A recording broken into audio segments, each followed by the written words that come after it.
He's the National Deputy Director at the Council on American-Islamic Relations and joins me live now from Philadelphia in the U.S. Thank you so much for joining us on the program. I mean, as we look at these pictures, it's quite a moment. Millions of Palestinians, they've been waiting for what we're witnessing now on our screens. What are your thoughts as you see these Palestinians reunite with their families? Well, look, and as an American, I want to note that many people in our nation are not aware of the fact that there are hundreds and hundreds of Palestinians who have been detained in Israeli prisons for years without any charge, without any cause, including women and children. And so I think for people who are seeing this footage of women clearly have not done anything wrong and children going back to their families, they're impacted by that and they're happy to see that. And it should have happened a long time ago. You've had hostages in Gaza who should have gone free a long time ago, and you've had hostages in Israel who should have gone free a long time ago without all this bloodshed. And here's where we are today. The key question is, will the ceasefire hold? Will all of the people wrongfully imprisoned in Israel go free? Will all the hostages get out safely? Or will Netanyahu mess this up, as he I'm sure wants to do? That's the open question. Yeah, I mean, Netanyahu, he's being pressured by the far right, so much so that he said that he'll go back to war after phase one. How much confidence do you have in this deal ultimately leading to the end of Israel's war on Gaza? And what role do you think that the international community needs to play in this very crucial time to ensure that this deal doesn't collapse?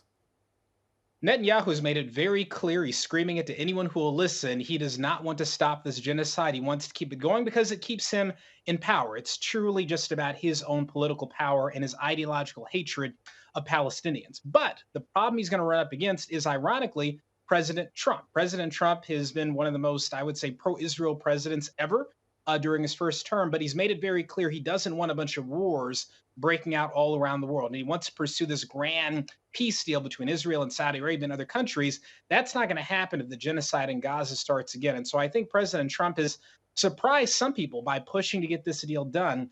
And I think Mr.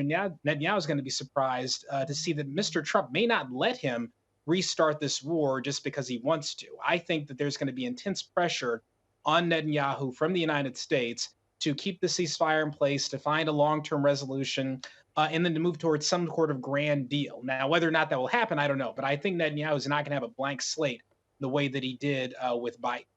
In the last two speeches that Biden gave, he took credit for this deal. But at the same time, the same deal was put on the table months ago. He didn't use his leverage to make it pass. But it seems like we can't say the same thing about Trump, as you mentioned. What does this tell us about what his Middle East policy will look like over the next 4 years? President Biden's legacy is in tatters, especially when it comes to foreign policy. He deserves zero credit for this deal. Yes, he came up with the deal over a year ago, but he did nothing to force it into being. He had the leverage. All he had to do was say to Netanyahu, no more guns, no more bombs, no more bullets. You're making the deal. You're getting the hostages out. Biden refused to use his leverage, and he let thousands of people die in Gaza, including an untold number of Israeli hostages who were also killed in Israel's indiscriminate bombing campaign. So President Biden is truly a failure of a president. He let a countless number of innocent people be murdered because he was unwilling to put pressure on Netanyahu. Donald Trump, in a matter of weeks, put pressure that got us to this deal. And again, I don't think anyone expected that to happen. And it's somewhat shocking because of his history. But the truth is that President like Trump deserves far more credit for what we're seeing than President Biden.